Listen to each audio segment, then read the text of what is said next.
واحدة بتقول لو الراجل انفصل من سنة ولسه بيتكلم عن حبه القديم، ده ممكن في نفس الوقت يعجب ببنت تانية ويقدر ينسى الأولانية ولا لأ؟ إن ما ينفعش حد يدخل في علاقة والعلاقة دي تنتهي بفشل أو تكون علاقة مش متكافئة يعني، ونيجي نقول إيه؟ إن على طول ما نكملش وقت ونقوم داخلين في علاقة تانية. ده أكبر كارثة وأكبر خطأ ممكن أي حد يعمله، سواء بقى ولد أو بنت. تمام؟ ليه بقى؟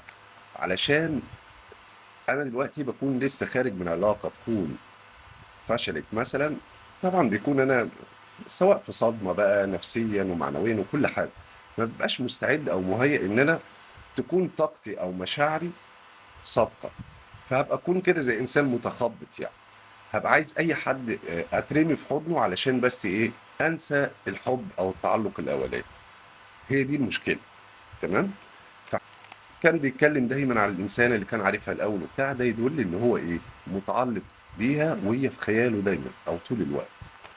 فحكاية إن هو يخش في علاقة تانية دي، ده بيأكد بإن هو مشاعره معاكي مش مشاعر صادقة، هو بس عايز ينسى بيكي الإنسانة الأولانية.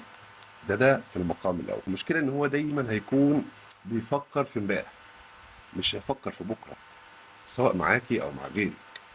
فمشاعره، خلي بالك من النقطة دي، مش هتكون مشاعر صادقة. تمام. هيكون دايما شايف ان انت الانسانه الفلانيه. ايه الاماكن اللي هو كان بيروحها مع الانسانه الاولانيه، مش عارف كان بيقول لها ايه الكلام ده، هو عايز يا ينساها بيكي او يفتكر الحاجات اللي الاماكن اللي كان بيروحها مع الانسانه دي، او اي كلام يعني. تمام. كان بينهم، هو عايز دايما تكون في خياله. طب الانسانه دي مش موجوده في الواقع، خلاص بعدت عنه، فهو عايز يكون واحدة تسد الفراغ ده. فأكيد بتكون المشاعر بتاعته مش صادقة خالص، وعمره ما هيكون صادق طالما هو دايما بيتكلم عن الإنسانة دي. تمام. مشكلته كمان الشخص ده أو الراجل ده، إن مشكلة بالنسبة له بقى إن هو مش بيبص لحياته دايما، يعني مش بيبص لحياته. المفترض الإنسان لما يخرج من تجربة تكون مش ناجحة، أو سواء بقى منها أو منه، مش هتفرق يعني. المهم يحاول إن هو يساعد نفسه إنه يتخلص من التجربة دي، ولازم يشوف حاجات كتير إن هو بقى يشغل نفسه بحاجة مفيدة. إنما حد ما يدخلش في أي علاقة مباشرة، يعني أقل حاجة 6 شهور لسنة، علشان يبتدي يبقى في فترة نقاهة كده، ويبتدي يكون مستعد لعلاقة جديدة. والعلاقة دي لازم يكون هو نفسه صادق مع نفسه قبل ما يعرف أي حد. تمام.